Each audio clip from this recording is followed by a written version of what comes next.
نحمده ونصلي ونسلم على رسوله الكريم أما بعد فأعوذ بالله من الشيطان الرجيم بسم الله الرحمن الرحيم وفي أموالهم حق للسائل والمحروم صدق الله العظيم وصدق رسوله النبي الأمي الكريم ونحن على ذلك لمن الشاهدين والشاكرين والحمد لله رب العالمين۔ ہر ابتدا سے پہلے ہر انتہا کے بعد ذات نبی بلند ہے ذات خدا کے بعد۔ میرے انتہائی واجب الاحترام عزیز ساتھیوں، انسان کا اس دنیا میں آنا کسی مقصد کے تحت ہے۔ کوئی انسان عبث طور پر پیدا نہیں کیا گیا۔ یہاں ہر انسان کی ایک ذمہ داری ہے، یہاں ہر انسان کا ایک فریضہ ہے جو کہ اس میں وہ مصروف ہے۔ اب انسان کے سر سے بڑوں کا سایہ جب ہٹ جائے تو انسان کو حالات بہت کچھ سکھا دیتے ہیں۔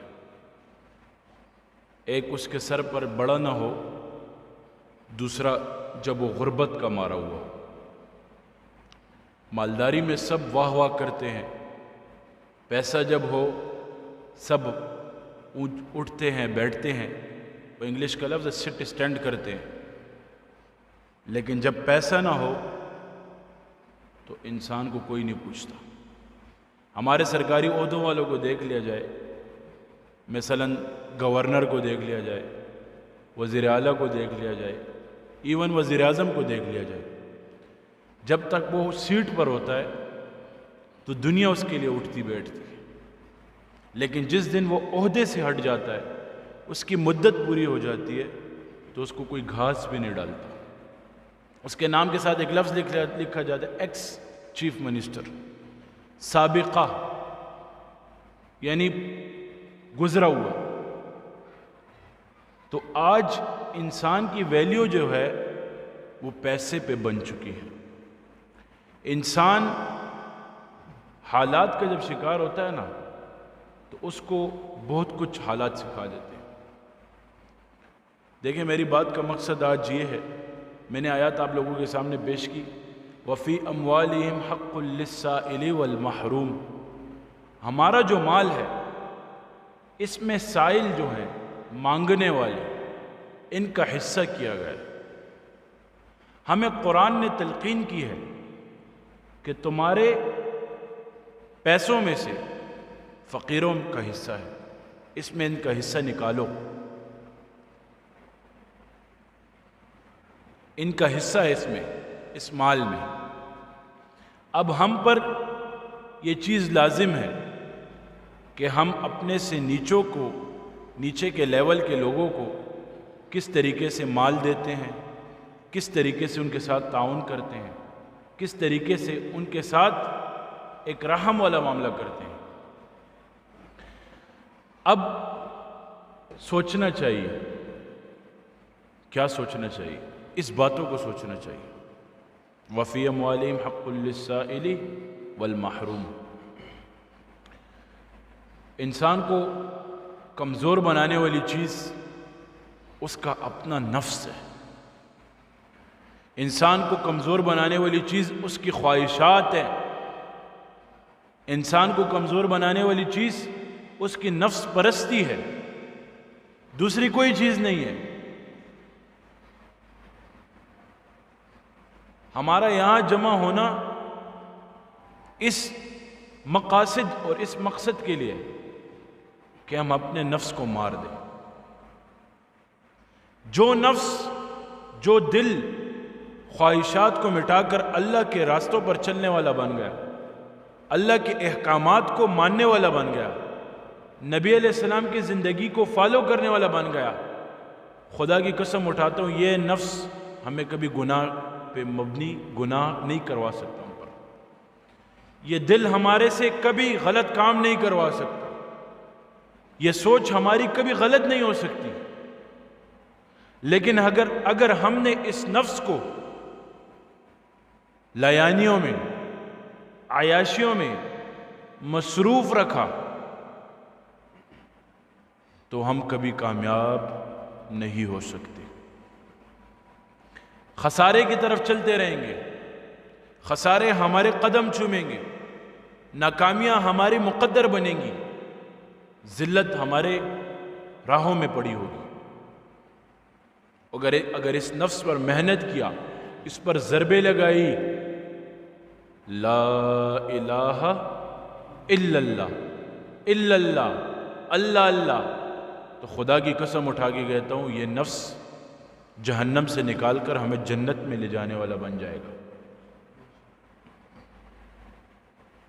آج کیوں نفس پرستی شروع ہے؟ مال آ جاتا ہے، تھوڑا ہو یا زیادہ ہو، اگر 5 روپے ہوں طلب ہوتی ہے 100 روپے کیسے بنیں گے، 100 ہو 200 کیسے بنیں گے، 200 ہو 400 کیسے بنیں گے. یہ چند ٹکڑوں والے پیسے ہیں. ایک کروڑوں والے ہیں، وہ کروڑوں میں جو کھیلتے ہیں، لاکھوں میں جو کھیلتے ہیں، ہزاروں میں، وہ بھی اس طریقے سے سوچتے ہیں کہ آج کروڑوں ہیں، ہزاروں کب بنیں گے، کروڑوں ہیں، اربوں روپے کب بنیں گے. ہزاروں والے کہتے ہیں لاکھوں روپے کب بنیں گے. تو ہمارے مال میں حصہ نہیں ہے. اللہ کے نام کا تنگ دستیاں تبھی آ چکی ہیں. مہنگائی بہت زیادہ بڑھ چکی ہے. علماء کرام، صوفیاء، مہنگائی سب کے لیے، لیکن ان سے پوچھو یہ کہیں گے الحمدللہ زندگی اچھی گزر رہی ہے، خوب اچھی بسر کر رہے ہیں، بہترین بسر کر رہے ہیں.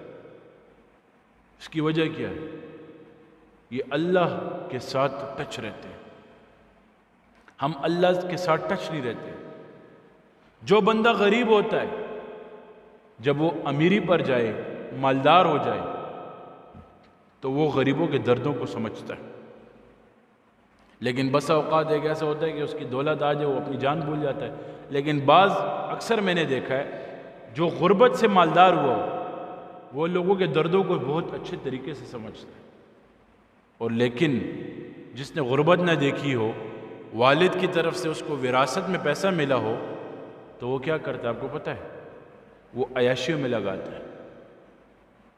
کیونکہ وہ درد کوئی نہیں سمجھتا، تکلیف کوئی نہیں سمجھتا، دوسرے کے احساسات کو نہیں سمجھتا، اس لیے وہ بے حس ہوتا ہے.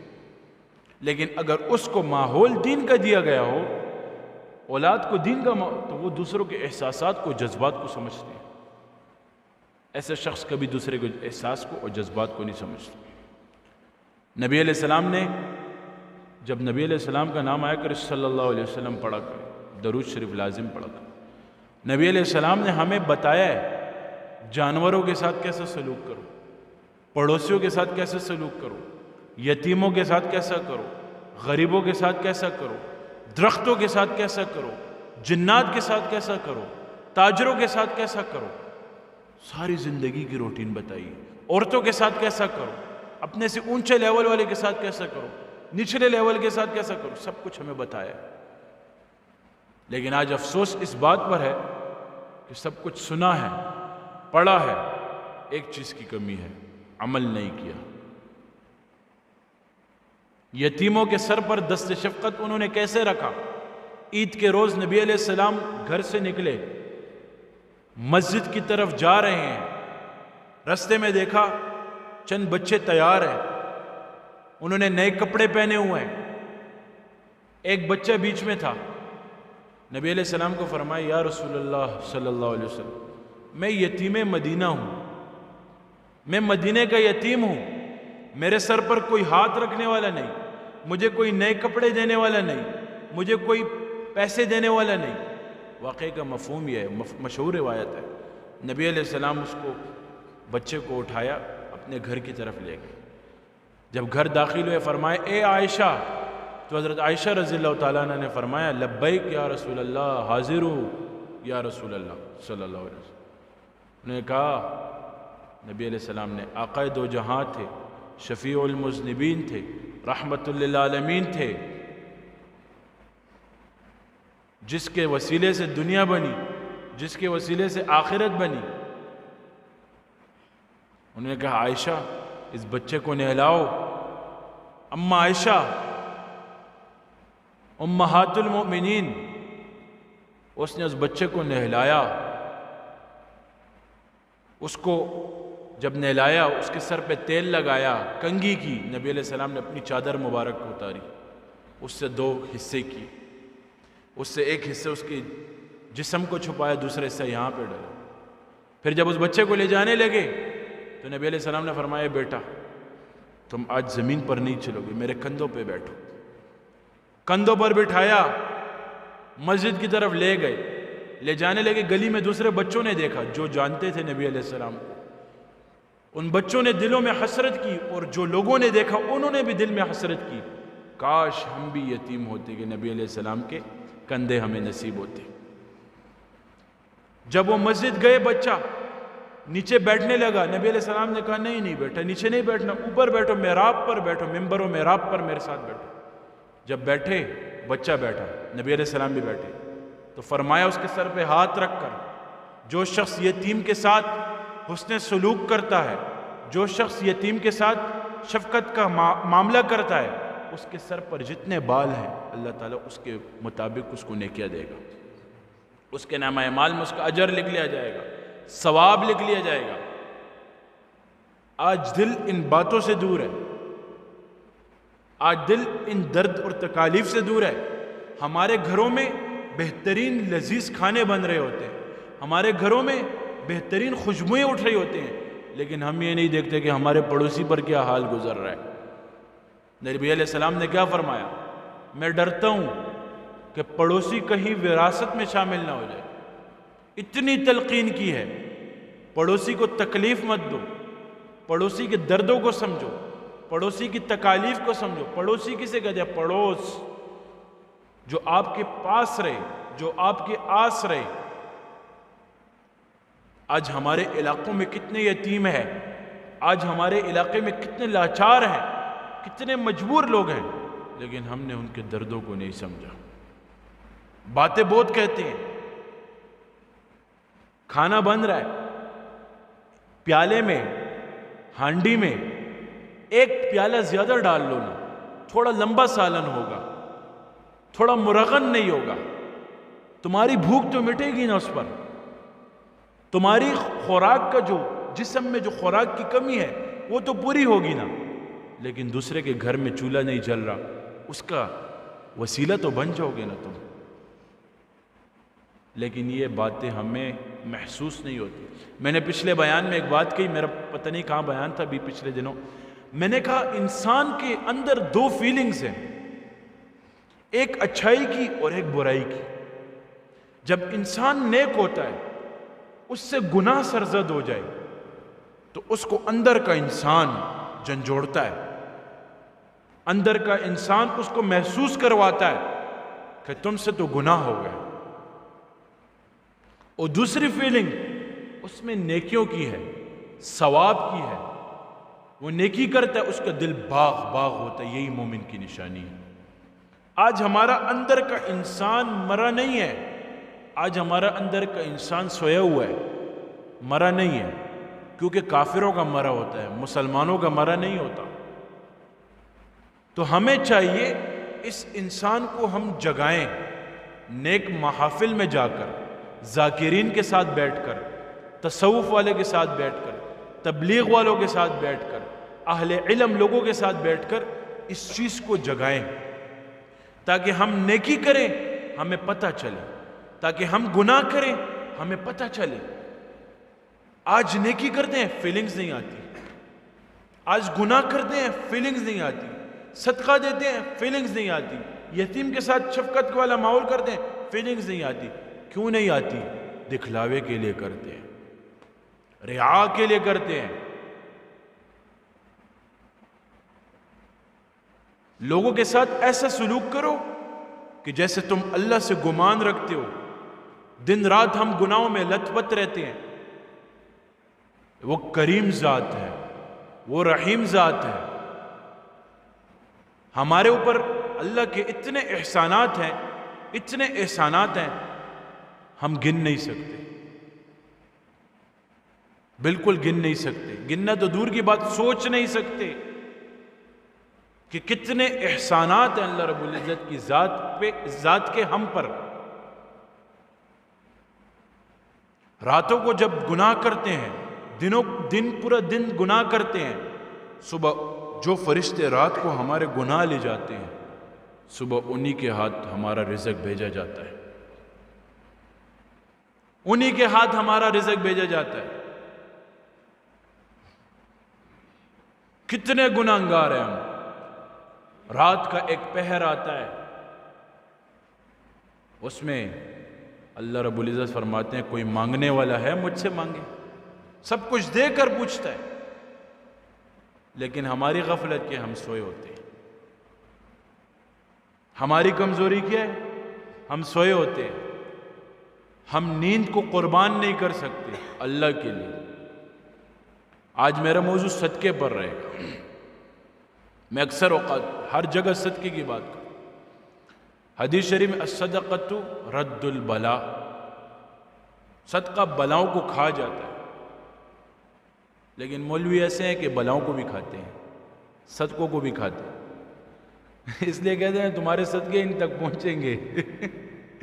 مولوی صدقوں کو کھاتے ہیں، تم نہیں دیتے تو تمہارے پھر مال نکلتا ہے، نظر ماننی پڑتی ہے کہ فلاں مولوی صاحب کو میں دوں گا نظر، جاتے ہو جاتے ہو اس کے جیب میں ڈالنا پڑتا ہے، تو شروع میں ہی دے دیا کرو، اچھا نہیں ہے۔ تو صدقہ اس طریقے سے دو کہ ایک ہاتھ سے دوسرا ہاتھ نہ خبر ہو۔ آج ہماری زندگی بہت عجیب گزر رہی ہے۔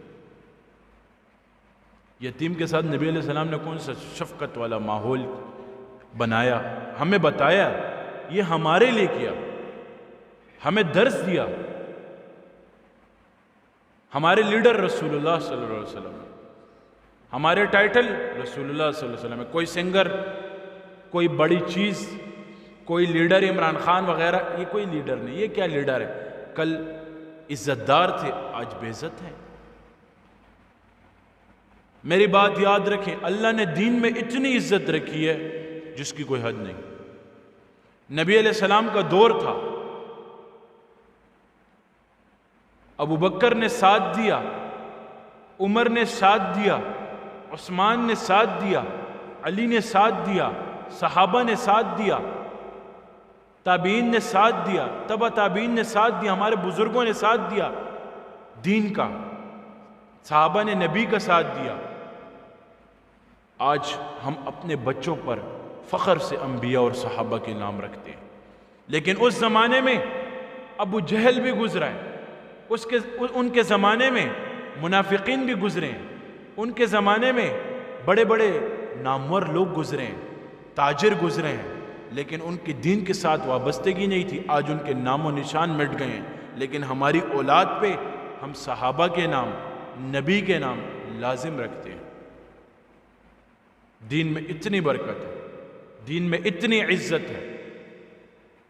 درخت کے ساتھ کیسا سلوک کرنے کو بتایا ہمیں کہ جو درخت کا پتا سرسبز ہو اس کو مت توڑو۔ صحابہ نے پوچھا یا رسول اللہ صلی اللہ علیہ وسلم اس پتے کو کیوں نہ توڑیں؟ کہا یہ پتا بھی حمد و ثنا کرتا ہے۔ جب درخت سرسبز ہو اس کی طرف پیشاب مت کرو۔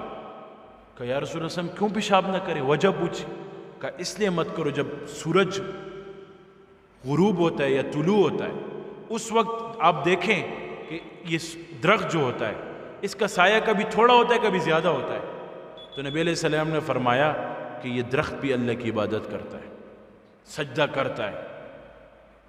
ہمیں بتایا گیا، سب کچھ بتایا گیا۔ جنات کے ساتھ کیسا سلوک کرو، جب دشت و ویران میں جاؤ تو ایسی جگہ پہ پیشاب کرو جہاں ایسی جگہ ہو، سائٹ پر ہو، دیوار کے ساتھ ہو، وہاں پیشاب کرو۔ پیشاب کے دوران باتیں مت کرو، اور کوئی ہڈی پڑی ہو اس کے ساتھ پیشاب کو پاک مت کرو، کیونکہ اس کے ساتھ جنات ہوتے ہیں۔ ہمیں تو سب کچھ بتایا گیا، ہمیں تو اے کیا چیز ہے، بی کیا چیز ہے، الف کیا، اے سے لے کر زیڈ تک، الف سے لے کر یا تک سب کچھ بتایا گیا، کیونکہ الف سے لے کر یا تک پورا قرآن قرآن کی ہر آیت یا ایھا الذین آمنوا ان الذین آمنوا، ہر جگہ پہ ہمیں اے ایمان والو کہہ کر بلایا گیا، پکارا گیا۔ آیا ہم دل میں سوچیں ہم ایمان والے ہیں یا نہیں ہیں؟ کلمہ پڑھ کر تو ہر انسان مسلمان ہوتا ہے، ہمارے معاملات ایمان والوں کی طرح ہیں یا نہیں ہیں؟ ہمارے معاملات مسلمانوں کی طرح ہیں یا نہیں ہیں؟ میں نے پچھلے بار یہ بات کی تھی، اسلام ہر جگہ جیتا ہوا ہے، مسلمان ہار جاتا ہے، مسلمان شکست کھا جاتا ہے۔ کس وجہ پہ؟ اپنے معاملات پہ۔ سب سے بڑی چیز معاملات ہے، اپنے معاملات پہ شکست کھاتا ہے، پھر اپنے جو عمل ہیں اس پہ شکست کھاتا ہے۔ مسلمانوں کا وہ ولولہ جو حضرت عمر کے دور میں تھا آج زندہ کرنا چاہیے، اپنے معاملات کو درست کر کے۔ ہمارے قول اور فعل میں تضاد ہوتا ہے، ہم کہتے کچھ ہیں کرتے کچھ ہیں، لوگوں کو منتظر رکھتے ہیں کہ یہ کام تمہارا ہو جائے گا، پھر جاتے ہیں، انسان کی نیت بہت جلدی بدلتی ہے، پھر سوچتے ہیں کہ اس سے مجھے کیا فائدہ حاصل ہوگا، پھر سوچتے ہیں کہ فائدہ تو حاصل نہیں ہے، جب پتہ چل جائے پھر اس کو ٹالتے ہیں۔ اللہ کی رضا کے لیے بھی کچھ کر لیا کرو، اللہ کو حاصل کرنے کے لیے بھی کچھ کر لیا کرو، صرف مفاد کے لیے اور مطلب کے لیے مت کرو۔ ہمارے عوام کی مثال کیسی ہے؟ جس کو تھوڑی شہرت حاصل ہو جائے، جس کی تھوڑی واہ واہ ہو جائے، ہم اس کے پیچھے اندھی تقلید کر کے چلتے ہیں، ہم علم کو نہیں دیکھتے۔ وجہ کیا ہے؟ شہرت وجہ ہے، اس کے ساتھ سیلفیاں نکالنا وجہ ہے، بس یہی ہماری زندگی۔ پھر وہ شہرت یافتہ بندہ جو بات کرے ہم اس کی سنتے ہیں، وہ یہ بھی بولے قرآن کریم سے جادو ہوتا ہے، ہم سنتے ہیں، ہم بھی کہتے ہیں ہاں، پھر لوگ باز کرتے ہیں قرآن کریم سے جادو ہوتا ہے۔ اگر قرآن سے جادو ہوتا ہے تو شفا کہاں سے ملے گی؟ پھر وہ کہتا ہے کہ قرآن کو ایسے تصور سے پڑھو، جس تصور سے پڑھو اسی تصور سے کہتے ہیں، الٹا پڑھو گے الٹا وہ ہوگا۔ تو تمہیں کس نے کہا کہ قرآن سے جادو ہوتا ہے؟ الٹی سوچ لے کر پڑھو، کہتے ہیں قرآن سے جادو۔ کہاں کیا کہہ رہے ہو تم؟ تمہاری عقل پہ کون سی پٹی بندی ہے؟ تمہاری عقل پہ کیا آ گیا ہے؟ تم سے اپنی شہرت نہیں برداشت ہو رہی، تم سے اپنے لائق اور ویوز برداشت نہیں ہو رہے، تحریف قرآن کر رہے ہیں۔ لیکن ہماری غلطی، ہم اسی کو سنتے ہیں، ہمارے نوجوان اسی کو فالو کر رہے ہیں۔ آج علم کی کمی آ گئی ہے، معلومات کا نام علم ہے، علم بہت نور ہونا چاہیے، نور مل گیا نا سب کچھ مل جائے گا۔ اور نور کہاں سے ملتا ہے؟ شیخ کے سینے سے ملتا ہے، استاذ کے سینے سے ملتا ہے، سینے سے۔ فیض نور، فیض کی ڈیفینیشن نور ہے، ترجمہ نور ہے۔ شیطان عالم تھا، عارف تھا، عابد تھا، 3 عین تھے اس میں، چوتھا عین نہیں تھا، عاشق نہیں تھا۔ عابد کیسا تھا؟ براہ راست اللہ کو دیکھتا تھا، عبادت کرتا تھا۔ عالم کیسا تھا؟ براہ راست اللہ سے سیکھتا تھا، لیکن عاشق نہیں تھا۔ اس کو اپنی کارتوت جو تھے، اس کی کرتوت کہاں سے لے ڈوبے؟ اس نے غرور کیا۔ تو جو شخص غرور کرتا ہے اس کا انجام بہت برا ہوتا ہے۔ تم کہو میں کل ہوں، تم کہو میں فل ہوں، تم کہو میں ہی سمجھتا ہوں، ہر فن مولا ہوں، تو یہ تمہاری سب سے بڑی کمزوری ہے۔ دین کو سمجھنے کے لیے ہر قسم کا راستہ ہوتا ہے۔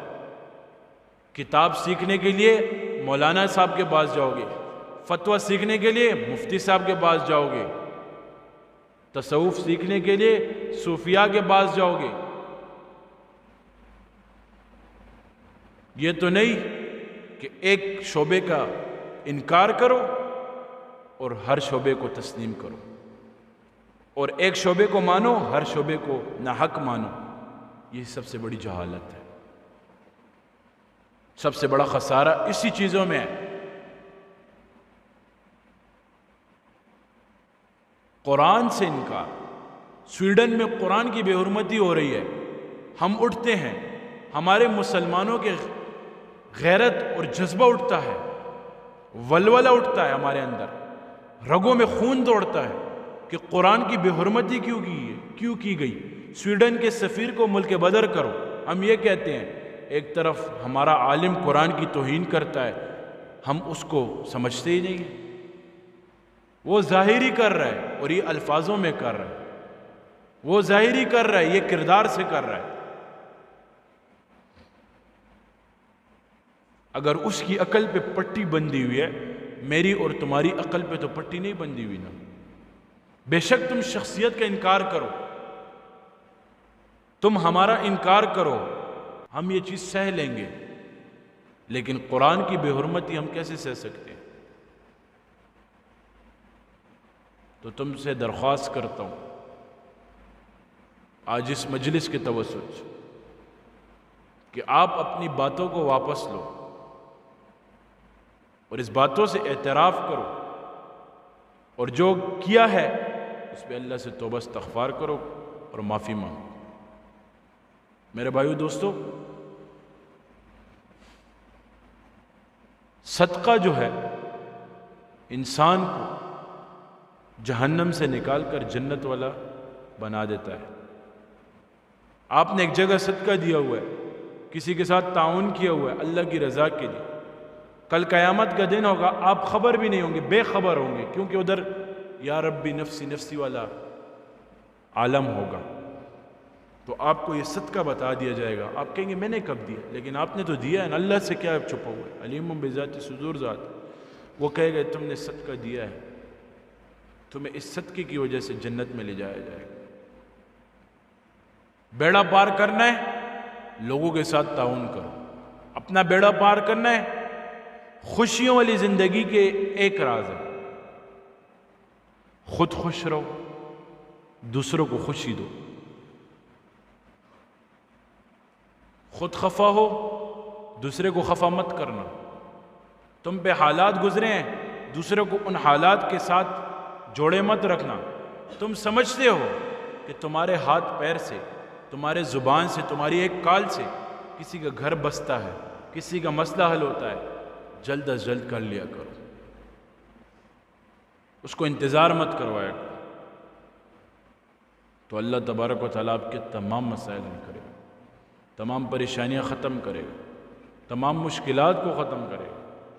ہمارا علاج معالجہ بھی ہے، لیکن ہم صوفی بھی ہیں، صرف عاملین نہیں ہیں۔ ہمارے حضرت صاحب فرماتے ہم کاملین ہیں، لوگوں کو کمال نسبت تک پہنچاتے ہیں، ہمارے پاس نسبت ہے، تو اس نسبت کی لاج کیسے رکھو گے؟ درد والے لوگ آئیں، ان کے درد کو سمجھو، ان کے درد کو وہ سہ رہا ہے، تم سمجھو کہ اس پہ یہ درد گزر رہا ہے، اس کے درد میں کیسے حل کروں گا، نہ کہ اس کو پریشان رکھو، نہ کہ اس کو تکلیف میں رکھو۔ ایک انسان کی اپنی ذاتی زندگی ہے، مصروف ہوتا ہے، کال نہیں اٹھاتا، تو دوسروں کو بھی چاہیے کہ وہ اس پہ خفگان نہ کرے۔ لیکن اکثر لوگ ہوتے ہیں وہ کبھی بدگمان ہو جاتے ہیں، بدزن، تو یہ بدزن اور بدگمان ہونے کی وجہ سے ان کے تمام معاملات رک جاتے ہیں، تمام مسائل رک جاتے ہیں، حل نہیں ہوتے۔ اگر مسائل حل کرنا ہے تو اللہ کی طرف رجوع کر لیا کرو، کسی ڈاکٹر کے پاس جاؤ، حکیم کے پاس جاؤ، مفتی کے پاس جاؤ، عالم کے پاس جاؤ، عامل کے پاس، جس کے پاس جاؤ، پہلے اللہ سے دعا کر لو، جب چلے گئے دوبارہ جاؤ، پھر اللہ سے دعا کرو، یا اللہ سب کچھ تو کرتا ہے، کیا سب کچھ تو کرتا ہے، تو نے اس کے پاس مجھے بھیجا ہے، تو ہی میرے مسئلے حل فرما، اس کو ذریعہ بنا دے، کیونکہ ذریعہ سے دنیا آباد ہے۔ ہر کوئی کسی نہ کسی کے ذریعے سے خیر تک پہنچ جاتا ہے، کسی نہ کسی کے ذریعے سے فائدے تک پہنچ جاتا ہے، اور کسی نہ کسی کے ذریعے سے شر تک پہنچ جاتا ہے۔ تو میرے بھائیو دوستو، لوگوں کو نفع دینے والے بنو، نقصان سے بچو، نقصان سے لوگوں کو بچاؤ۔ اگر تم نے کہیں نقصان کھایا تو لوگوں کو سمجھاؤ، اپنے دوستوں کو، عزیزوں کو، رشتہ داروں کو سمجھاؤ اس چیز میں نقصان ہے، اور یہ جو جمع کر کے رکھتے ہو نا پیسے، اس چیزوں کو چھوڑ دو، اللہ کی راہ میں تقسیم کرو، اللہ بہت دے گا۔ رزق کا وعدہ اللہ نے کیا۔ کس نے کیا ہے؟ اللہ نے کیا ہے۔